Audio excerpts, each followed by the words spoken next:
Hey guys, Anthony, 4x4 Diesel. Got quite a bit of information for you in this one, but we'll keep it down to about 10 or 15 minutes. Firstly, I'd like to say, just to cover one aspect, what the main content of this video is going to be about is what's the best size wheels and tyres. Okay, so it's a bit of a general, fairly open question. It depends what vehicle. So we're just going to quickly go through some general information about what wheels and tyres are best in general, what size wheels, what size tyres, and it will of course depend on what vehicle we're talking about. So we'll get to that in a moment. Wheels and tyres, what size is best. Now, I've done a few of these videos. We've got the camera set up there. It's the driving, we'll call them the driving videos, right? So lucky we can multitask and drive while talking, giving you that information. And there's been a couple of people, I just want to point out, it may be a bit misleading about how close you are to someone. Now, I'm really the kind of driver, I'm generally always in no hurry whatsoever. I understand safety is priority, and there's no reason to be close to anyone unless of course they've just jumped in front of you out of another lane and cut you off, sort of thing. That's going to put you in a position being close, and of course your best course of action there is you just slowly drop back again, because if they hit the brakes and you run into them, unless you got it on camera they immediately jump in front of you and hit the brakes, it's going to be your fault. If you run into someone, it's your fault. So a bit of a safety talk just for a moment. Of course, you should have a car space for every 15 kilometers of speed. So it's like here's an 80 kilometer speed limit. That's, if you do a quick calculation, around 5 to 6 car spaces. Nothing wrong with 7 or 8. It's okay to have more. Now, when I come to a stop, like I think because I'm in such a not a hurry, I'm already off the gas. I'm not in a hurry to get to the red light. This is my problem. This is probably why I get decent economy. See everybody else, they rushed up there, they stopped. I didn't use the brakes. I'm back on the gas lightly. So you've got your most efficient way of driving, safest way of driving, not holding anyone up. I'm only in the right lane if, of course, anything above a 80 kilometer zone, you should be in the left lane unless overtaking. So like for example, that grey car there, he should move over now. He's not overtaking. We're doing under 80, so he's not even doing the speed limit. Perfect example of a vehicle that should move over. Now, I'm not complaining. I'm just saying sometimes if I come into a school zone, it's a 60 zone, whatever, therefore I don't have to move over. And sometimes, people just sit there in your blind spot and they sneak in, they get in there, sometimes you haven't got a choice. But so people obviously, most people can see that I'm a pretty good driver, but there's some people who are having a go. They seem to think that I was stopping too. Why do you stop so close behind the car in front of you? But the point I'm trying to make is the aspect of the camera might be a bit different, so it might look like I'm following more close. Got a whole heap of speed cameras on the other side doing calibration. 1, 2, 3, 4, 5, 6 cars. There you go. Watch out for those. That's why you don't speed. And they've got a new system. Here's some other free information. You know how you used to have to drive past them and they got you from behind? Well, now they're set up differently. They get you out the back window. So don't think if you slow down when you get to it, you're in the okay. They'll get you on the approach, okay, if you didn't know that. So that's another reason why it's worth subscribing. We're going to sneak in other bits of information, important information about other things, including all sorts of things. It might be a financial tip, and that's a financial tip right there, how to, don't get a speed camera ticket. But I want to just give you an idea with the perspective of this camera right now, right? You say, why do you stop so close? Okay, is that far enough? I'm miles away, absolutely miles away. Now, I just want to say, it could be the perspective. Does it look like I'm about to run into the back of them? I'm miles away. I'll give you an example. I keep going, right? I was getting close. I was nowhere near hitting them. Just so you got the idea, it may look different to you because where the camera's mounted is quite low and there's quite a distance in front of the car still.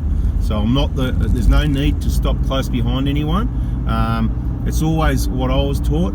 In secondary school, we had our own car and driving instructor at the school, so we were driving when we were 16, and me and a couple of mates that we used to always go to Kilsyth with, Steve-O, and he was a dude. He used to do stuff. He'd go, stop, and we're like, and I'm not stopping. He's like, stop. I'm like, hang on a minute, but I can see clear. There's no reason. And he's like, but if I stay stop, you need to stop. And I'm like, but.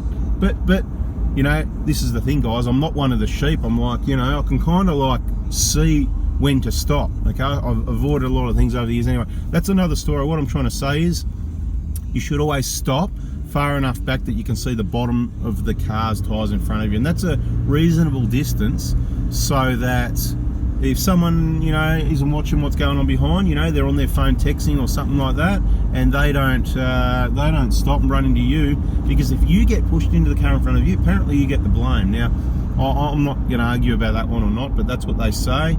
It's best to just avoid this whole situation. It's a bit like with cars and insurance, you know, who do you let drive, and do you let your mate drive? Oh, you know, you got a nice fast car, he wants to have a drive or whatever, and a lot of people are going to say nah. It just complicates things if something does happen, you know, and then there's dramas between people about, you know, the costs and the money and whatever. So it's often good to avoid these sorts of things, and that's what I do. I keep a good distance. I'm always looking around me. You should be looking in your mirrors regularly. It's not a driving lesson. Well, I suppose it is for a minute. So moving on. What's the best size wheels? Well, you know what? For most people like this on the road, I don't want to say the bigger the better. It's a variable answer, because it all depends on the size, the weight of the vehicle, the design of the vehicle. To give you a general answer, if it's a sports car and you've got a smooth road surface like a racetrack, it's almost the bigger the better. And, you know, so you might be up around 18s, that sort of thing, 19s, whatever. You know, it gets to a point they're too big, because what happens is you've got so much wheel and not enough rubber. And you see the way these cars, if you notice, I'm bouncing around a little bit, the ones in front of me bounce around a little bit, because the road surface is absolute garbage. Okay, so if you're driving on garbage, big wheels and small profile, no good for handling, no good because the car's jumping around, skipping, tyres are coming off the ground, the suspension's got limited travel in sports cars, and they can't handle it, right? Sometimes you'll handle better in your Prado with awesome suspension and the right wheels and tyres for that exact reason, because as you're bouncing around that bend on that garbage road and road surface, the tyres are keeping, as much as it's a big, heavy, square four-wheel drive, it's still keeping contact with the road. So in that case, you don't want the biggest, right? So then you go the other way. If you've got small wheels and big tyres, you're going to get a lot more tyre roll, so the vehicle doesn't handle as well. But of course, what that's good for, you know, the old news, oh, you know, they bag out really well because you've got a smaller wheel and a bigger tyre, more rubber, you let the air out, and they bag out better. So if you're going to be in sand and on the hardest tracks, I'll give you an example, you know, the monster truck type things, whatever you see on TV, yeah, the kids love them, yeah, Dad, let's go there. You'll notice they've got kind of like really small tyres and small wheels and big tyres, because you let the air out and they do bag out, and there's a heap of, and it's all about increasing the length of the footprint and the width a little bit, but mainly the length of the footprint of the tyre, and it's massive, the difference. So hopefully you can understand that bit. So like everything, it's a balance. We've talked about balance in a number of things these days, a bit like that COVID-19 situation around the world and in Australia and in Victoria.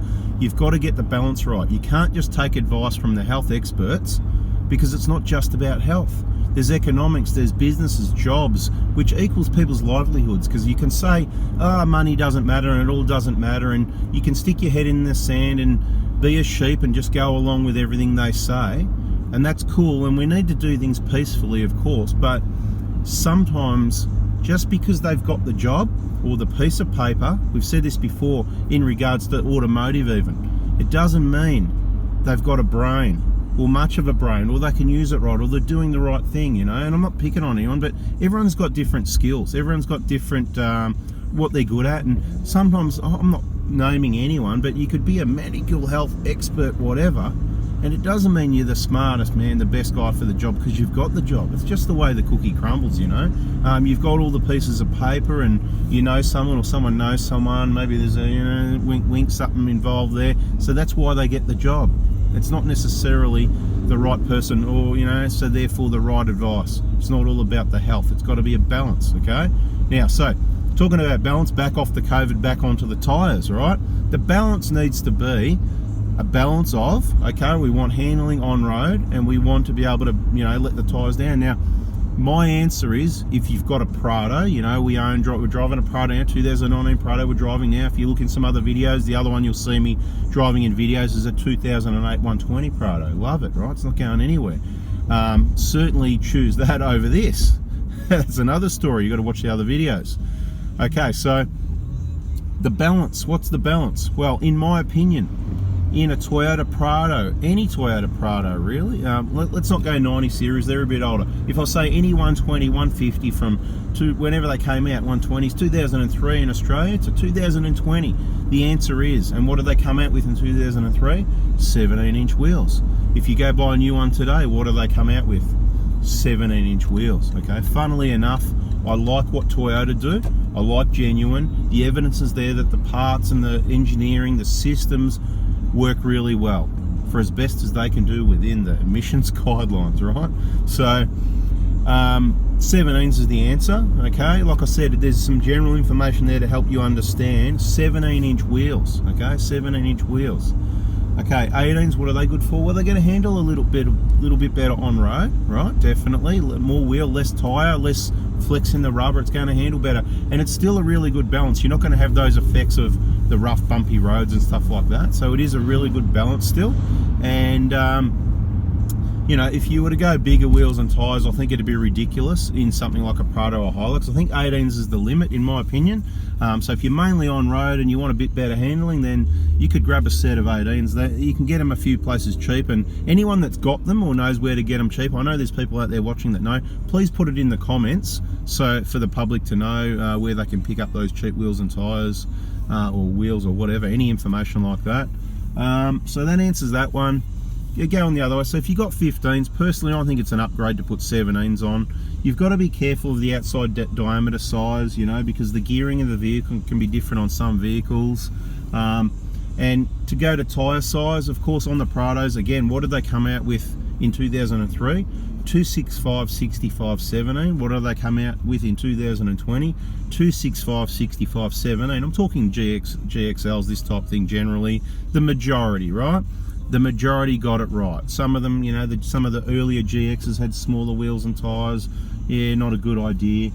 Some of the, you know, like the Kakadoos have got the 18s, right? And that's all right. If you've got a Touareg tractor and that's mainly what you're doing and that's what you want, happy days, right?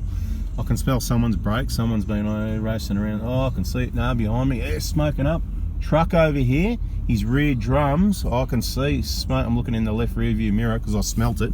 You know, that burning brake pad smell or whatever, clutch, whatever. A lot of smoke pouring out the back of that, mate. I think, yeah, I might just let him know. Yeah, no, he's off now. I'll just take it easy. Hang on. Oh, let the ambulance go past. Yeah, it's all happening. It's all happening. The truck next to me, I was going to let him, you know, go slow and so we could see in the video, but we've got a bit of action here. Anyway, guys, so it's a balance, okay? It is a balance. It's a balance of getting that tyre wheel size right. I hope I've answered your question. Going to bigger size tyres, it may help a little bit with clearance, not much, but it causes other issues. Other offsets can cause other issues, but I think we've mentioned it in other videos as well. So the answer, I'm just giving you the answer. The answer is to keep it around that size. Now, the other thing I'd like to mention with regard to balance, and we think the balance is a little bit out at the moment with what's happening